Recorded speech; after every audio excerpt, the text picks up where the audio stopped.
नमस्कार दोस्तों, क्या आपने कभी ये सोचा है कि इस पृथ्वी पे जीवन में हम समाज में जब देखते हैं अमीरी गरीबी सुख दुख और इतनी विपत्तियां क्यों हैं?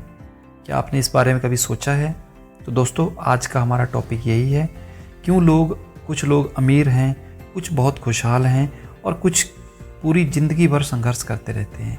क्यों जीवन में सुख दुख, बाढ़, सूखा जैसी विषमताएं हैं। और इन सब बातों से जुड़ा हुआ हमारा टॉपिक है और आज हम जानेंगे जीवन की ये कड़वी सच्चाइयाँ। इसे हम पार्ट्स में इसको बात करेंगे। तो पहले पार्ट 1 में बात करते हैं प्राकृतिक कारण। जी हाँ दोस्तों, पृथ्वी पर सभी संसाधन समान नहीं हैं। आप देखिए, आप एक बहुत से भूभाग में समुद्र है, पानी है, उसके बीच में लोगों की ज़मीनें हैं तो लोग वहाँ जीवन यापन करते हैं। आप यूरोप देख लीजिए, कनाडा देख लीजिए। जलवायु, मिट्टी, मौसम, प्राकृतिक आपदाएं इंसान के जीवन को अलग अलग रूप देती हैं। कहीं पे बहुत ठंड होती है, कहीं पे मैक्सिमम टाइम बर्फ़ गिरी रहती है, किसी एरिया में गर्मी बहुत ज़्यादा होती है। तो ये सब विषमताएं जीवन को अलग अलग रूप देती हैं। इसी वजह से कुछ लोग समुद्र के एरिया में रहते हैं और उन्हें बहुत कठिनाई भी बोल सकते हैं, उनके कुछ फ़ायदे भी हैं। कुछ लोग बिल्कुल घने रेगिस्तानों में रहते हैं, तो इससे लोगों की समृद्धि, उनकी प्रॉस्पेरिटी में भी फ़र्क पड़ता है। प्रकृति में असमानता ही जीवन की शुरुआत है और यह हमें सिखाती है कि हर परिस्थिति में जिंदा रहना चाहिए और सीखना ज़रूरी है। क्योंकि हम इस बात से ये भी समझते हैं कि ऐसा नहीं है कि जो लोग समुद्री एरिया में रहते हैं वो जीवन छोड़ से परेशान हैं। जापान में हम देखते हैं आए दिन भूकंप आते हैं, तो ऐसा नहीं कि वहाँ के लोग जापान को छोड़ना चाहते हैं। अब राजस्थान के घने मरुस्थलों में एरिया में लोग रहते हैं, वहाँ पे गर्मी बहुत ज़्यादा होती है, तो ऐसा नहीं कि लोग वहाँ से छोड़ना चाहते हैं। वहाँ की परिस्थितियों के अनुसार लड़ना पड़ता है, जिंदा रहना पड़ता है, सीखना पड़ता है। पार्ट 2, सामाजिक और आर्थिक कारण। इस संसार में दोस्तों शिक्षा, अवसर और संसाधनों का वितरण भी समान नहीं रहा है। परिवार, समाज और जन्मस्थान भी जीवन अनुभवों को अलग बनाते हैं।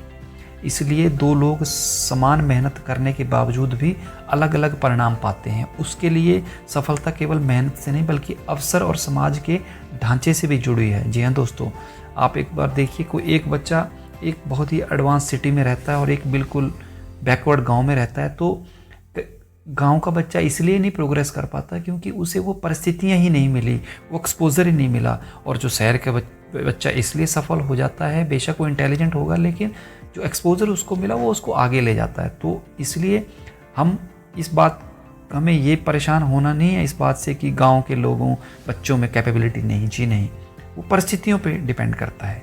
पार्ट 3, आध्यात्मिक और कर्म सिद्धांत। जी हाँ दोस्तों, आध्यात्मिक दृष्टि से हर इंसान अपने पूर्व कर्मों के अनुसार भी जीवन अनुभव करता है, जीवन जीता है।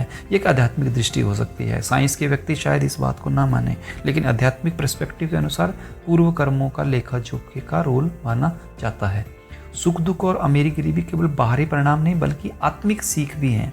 कर्म सिद्धांत सिखाता है कि तुलना मत करें, अपने कर्म और प्रयासों पर ध्यान दें। मीन्स हम ये बात ना बार बार दोहराएं कि हमारे पास पैसे क्यों नहीं है, उसके पास बहुत पैसे हैं। अक्सर हमारे ध्यान में ये बात आती होगी, सबके ध्यान आती होगी जब हम पड़ोस पे किसी व्यक्ति को देखते होंगे कि यार इसके पास तो इतना पैसा है, गाड़ी है, बंगला है, हमारे पास क्यों नहीं है।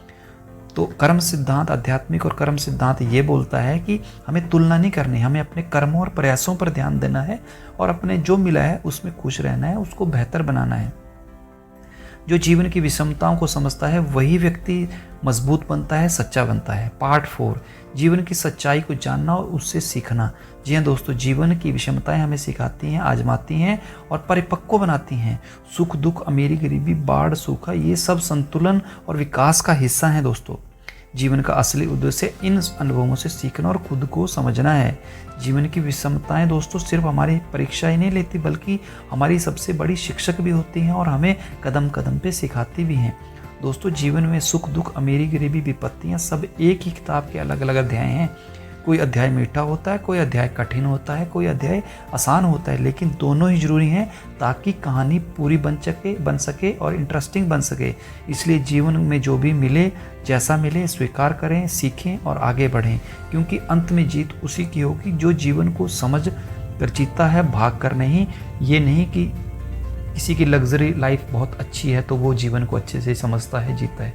जी नहीं, कठिन परिश्रम जिसने किया है हो सकता है नहीं, निश्चित तौर पे वो अच्छा जीवन जीता है, क्योंकि उसको कठिन परिस्थितियों में जो वो जीता है वो एक पैसे वाला व्यक्ति नहीं जी सकता। बेशक उसमें एक और पहलू हो सकता है कि पैसे वाले व्यक्ति ने भी स्ट्रगल एक टाइम में किया होगा, इसके लिए उसका जीवन बेहतर बना होगा। तो दोस्तों, इन बातों को समझना, स्वीकार करना और सीखना ही हमारे जीवन की असली सुंदरता है। अगर ये वीडियो आपको अच्छी लगी हो तो हमारे वीडियो को लाइक करें, शेयर करें और हमारे चैनल विचारों का मंथन को सब्सक्राइब करना ना भूलें। जय हिंद।